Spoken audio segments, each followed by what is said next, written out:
I wish to start by congratulating the South African Planning Institute on its 20th anniversary since it was established following the merger of the South African Institute of Town and Regional Planners and the Development Planning Association of South Africa. I would like also to pay special tribute to members of the Executive Committee for steering this ship over what must have been a very difficult 20 years. Over the past 22 years, we have produced hundreds and hundreds of planning documents at the national, provincial, and local spheres of our government. In fact, if producing all these plans and documents were a measure of progress, we would be much further ahead as a nation. But as we all know, a mere production of plans and documents does not constitute planning. And planning that is not followed by rigorous implementation does not transform South African society. We have now the National Development Plan, our Vision 2030. As the President has said, this is our roadmap for the next 20 years. This NDP should therefore guide all actions that we take and decisions that we make as government, as well as all sectors of South African society. It is therefore very heartening to hear almost everyone referencing the NDP in speeches.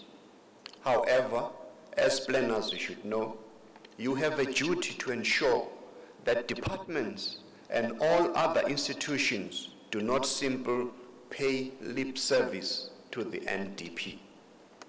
The plans, the budgets of various institutions must advance the goals of the NDP.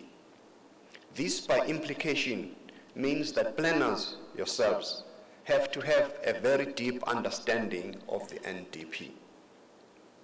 There's also been some policy ambiguity with regards to rural and urban development. A number of programs have been implemented in the past 22 years in a policy vacuum, leading to some unintended consequences.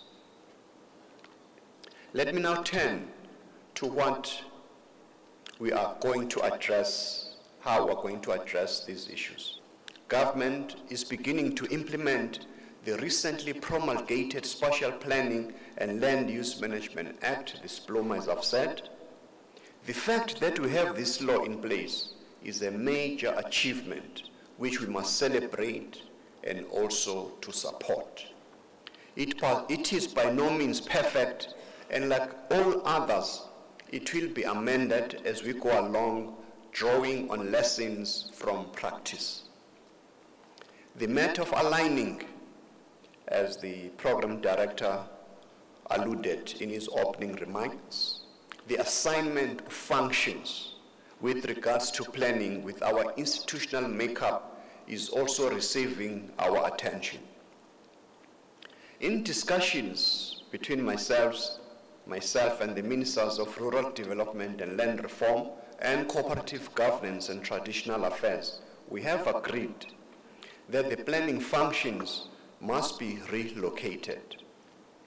This agreement includes that the Department of Planning, Monitoring and Evaluation will now take over the responsibility of driving and producing the National Spatial Development Framework, a plan which will indicate what aspects of our National Development Plan will happen where and when across the whole of our country. Officials from our respective departments are working out the technical details to give effect to this decision.